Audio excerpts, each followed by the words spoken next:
My family and I are very excited to be here and to be a part of a great organization with the tradition of success. I'd like to thank David Braley, I'd like to thank Dennis and Wally for the opportunity to coach the BC Lions. I've had fond memories, I've always had fond memories and a soft spot in my heart for the CFL, both as a player and a coach. Had great times at doing both. Wally was a big part of that. In my coaching career for the 3 years that I was in Calgary, he was a great leader, a great mentor, and a great friend. During my time in the CFL, I always had great admiration for the BC Lions organization because I always understood that they had that great tradition of success, and that's very, very important. I understand for 18 straight years they've been playoff eligible. I know when I was playing here, it was always very difficult to come into this place and win a football game. And I'm looking forward to that same success here because I know a lot of people care deeply about this organization, and we're going to have the same pride and tradition that has been here before us.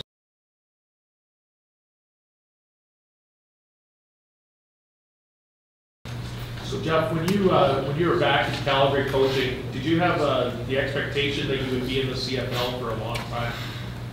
I did at the time, yes, as a matter of fact. I loved my time, both as a player and as a coach, and we had great success in Calgary under Wally's leadership. With Coach Huffnagel and I worked together, and we went to the Grey Cup in '91, I believe, and I had a great time. And probably the only reason for leaving at that time was my alma mater, Fresno State. The head coach had called and kind of made it very difficult for me to turn it down. And at the time, I think Wally probably remembers as I went in and said, you know, I really don't want to go, but this is almost an impossible thing to turn down. And he was very supportive and understood.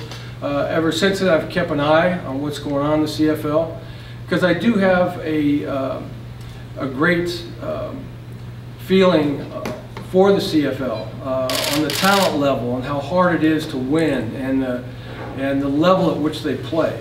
Being a player and having to play and coach against it to be successful. But I love my time in the CFL both as a player and as a coach.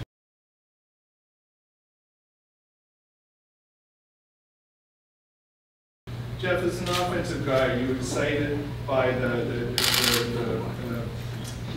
width, the breadth, the canvas you're going to be presented with for your offense? Absolutely. Yeah, I always thought that the CFL game was very, very exciting, really based around the passing game.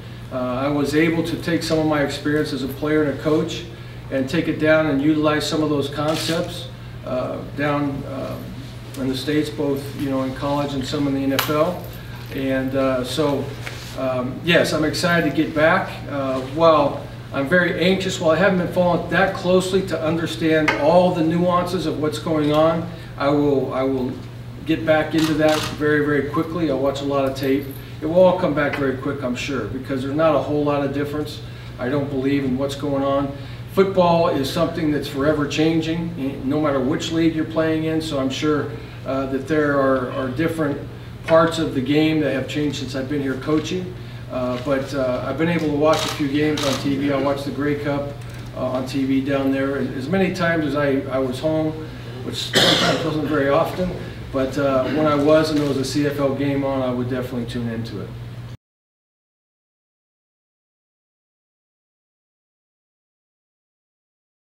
Jeff, do you think the Lions are kind of going through a transition at quarterback, developing a lot of young quarterbacks? Do you think that the experience as a quarterback, offensive coach, will help you in that area? I believe so. Yeah, I believe so. I have, like I said, I have great respect and admiration for Wally as a general manager and for evaluating talent. I haven't seen them all on tape yet, so I really can't comment until I'm able to evaluate them. Obviously, in my conversation with Travis the other day, we did talk about his injuries and about his recovery time and those type of things. And so, very anxious to work with him closer. Thankfully, he's close enough to get here on a consistent basis where we can visit.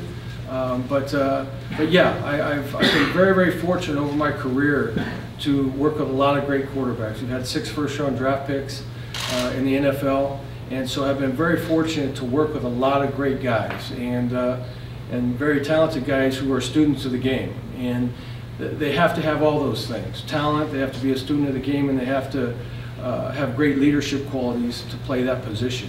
I've heard nothing but great things about Travis, and nothing changed with our meeting the other day of our conversation. I was very, very impressed by Travis.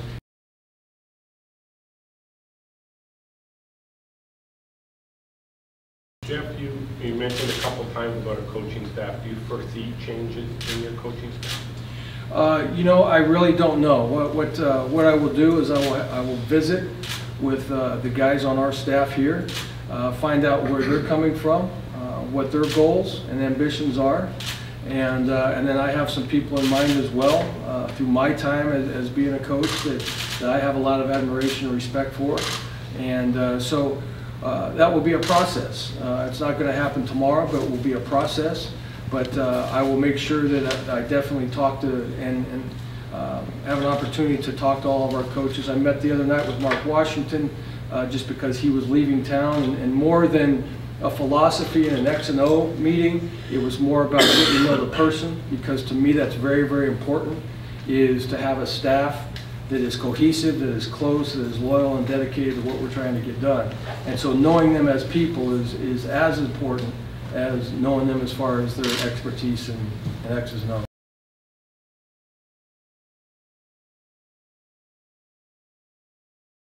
We've always loved Vancouver. My wife and I were here last year. We went up to Whistler and came through, and you know, this is a quality of life that is very, very important to us. And my wife's family lives in Calgary, and she's Canadian, obviously. Both sons were born here in Canada, so we feel like this is a great opportunity, a great time in our career.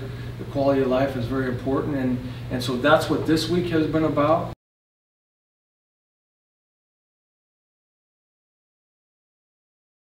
I don't think it's a big deal. I mean, I feel very fortunate that we caught it when we did, and I didn't have some catastrophe.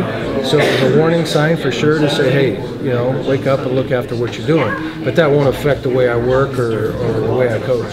You're right.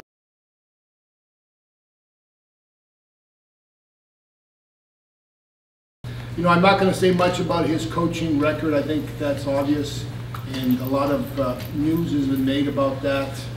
But, you know, when you look at trying to build your club, when you look at trying to build your league, and you can add an individual like Jeff to the organization, to the league, it's just, like I said, Christmas came early for us. Christmas came early for the BC Lions. And, you know, I'm thrilled to have Jeff with me. Jeff is a personal friend and a guy who I've always had a tremendous amount of respect for from my early days in Calgary, and you know, to see him go on his own and accomplish what he did over his career, you know, just speaks about the kind of individual, the drive, you know, and you know, there's a cost to success. There really is, and you know, Jeff's paid a little bit of that cost, but you know, we're extremely pleased to have Jeff here, and it gives me great pleasure to announce today that Jeff Tedford is now the head coach of the British Columbia Lions.